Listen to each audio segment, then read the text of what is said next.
Hi, I'm Jack Weeks with GPM Hydraulic Consulting, the nation's leader in fluid power training, troubleshooting, and reliability. And my name is Hank Ayers, an instructor and consultant with GPM Hydraulic Consulting. Jack, today we have a question from a gentleman in Chattanooga, Tennessee named Frank Thomas. Now, he has a cutoff saw system at a sawmill, and this system's been in place about 6 years, and when the system was first installed, his temperature would generally run in the summertime around 105 degrees Fahrenheit. Well, the temperature started running suddenly about 170 degrees Fahrenheit, and he had one of his suppliers look at it, and of course they suggested installing an additional heat exchanger. And so now he says they're running around 150 degrees Fahrenheit, which, as we said, he said he used to run about 105 degrees Fahrenheit when the system is new. He's got a couple of questions here. Is this too hot? And if it is too hot, why is the system overheating? All right. Well, that's an uncommon problem, particularly in the summertime. The first question, is this too hot? Yes, that's too hot. I don't like to see a hydraulic system operating any hotter than about 140 degrees Fahrenheit. When you start getting above that amount, the oil will start to break down. It's going to start leaving varnish deposits around the machine. We'll lose viscosity. We're going to lose additives. It's going to significantly decrease the lifespan of his oil. If he's been doing this for any length of time, chances are that he's going to be having to change his oil real soon. But yeah, that is too hot. Now, why is it too hot? There are a number of things that can cause a system to overheat. Now, putting a heat exchanger on there, in my opinion, was a bad idea. If the system is running just fine, and then all of a sudden it's starting to overheat, the answer is not a heat exchanger. Do you think maybe the supplier just wanted to sell him a heat exchanger? That would be my guess. I think so. More than likely we had somebody that's what he does. He sells heat exchangers, and that's going to be his answer for a lot of heat problems.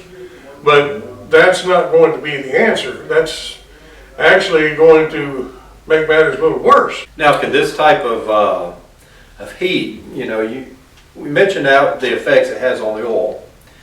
Can this also affect things like cylinder seals? Sure. Yeah, different seals. Okay. Yeah, those are rated for certain temperatures. That it's going to hurt the oil first. Right. But the seals, they have a heat rating as well, and at that temperature, that's enough. Before the heat exchanger. That temperature was enough to degrade the seals. Now they might be able to take 150, okay? So maybe our heat exchanger did that, but it's not going to protect the oil any. The oil is still going to have a degradation, though it may be somewhat more slowly. The reason that a system overheats is because it's not being efficient. We're losing efficiency there. We put a certain amount of energy in the machine, and ideally, that amount of energy shows back up at the actuator to do useful mechanical work. Well, we're not ever going to achieve that. No machine is going to be 100% efficient. In fact, we're doing very well if it's 60 or 70% efficient. But whatever energy goes into the machine and is not used to move a load is going to be turned into something else. Interesting. There's a law of physics there.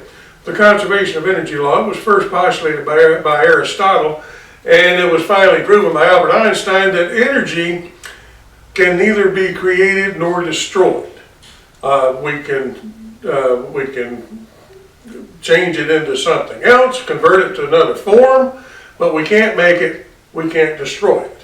So energy simply is. Now, if we take and put a certain amount of energy into a machine, whatever amount of energy is not moving a load, it can't just go away. Now, we might have some vibration, We might have sound, several forms of energy that it's going to put out, but usually the sound and the vibration are negligible forms. It seems like a lot to us, but it's really not very much.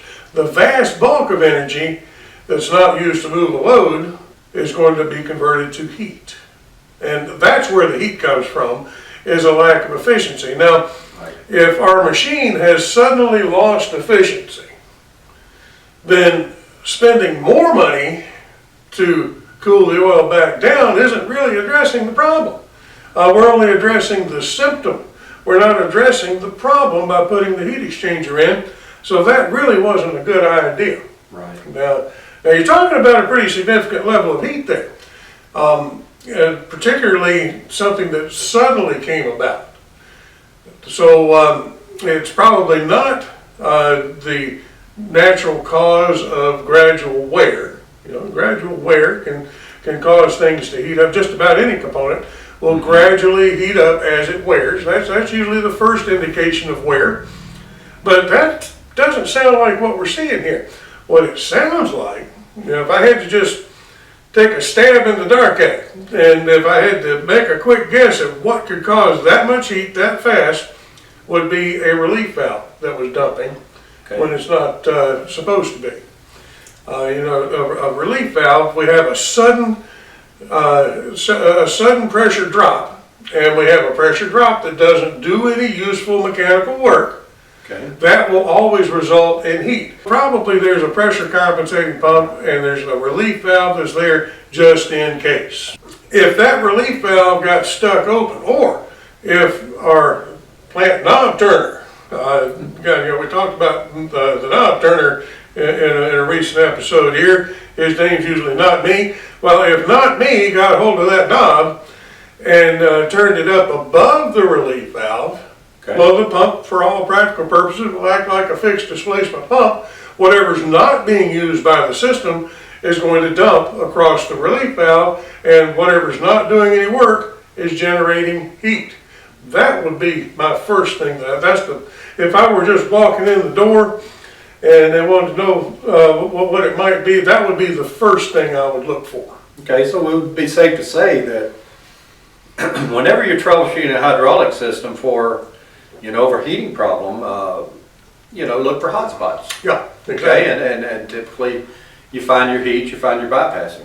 Yeah. And it's pretty interesting. You mentioned the conservation of energy law there, and this is something most of us probably learned in elementary physics class in high school. But when we're talking about situations like this, we rarely apply it to a hydraulic system. Although physics apply to them just like everything else, do they not? They sure do. So, yeah, interesting. Yeah. That's all of life. Okay. I'm sure there could be other causes there, but if I had to pick the most likely culprit, that sounds like it to me. What do you think? Yeah, I think it's safe to say, let's start looking for hot spots in the system. Let's find out where the heat is generated first. Yeah. And, it is quite possible you have a heat exchanger that's failed, that's possibly stopped up. It is. But typically that is not going to happen, as you said, suddenly. That's going to be a gradual thing. So, sometimes, when it's overheating, it's hot everywhere. Exactly. And so what we might have to do is shut it down and let it start up cold and see where the heat develops first. Exactly. Yeah. That's exactly right. Get a thermal imaging camera or something. It's a good way to go through there. But still, that's a good first place to look. Okay. All right. Well, if you have any other questions, you can email them to us at gpm@gpmhydraulic.com. You can give us a call, 770-267-3787. And thanks for watching. Richard.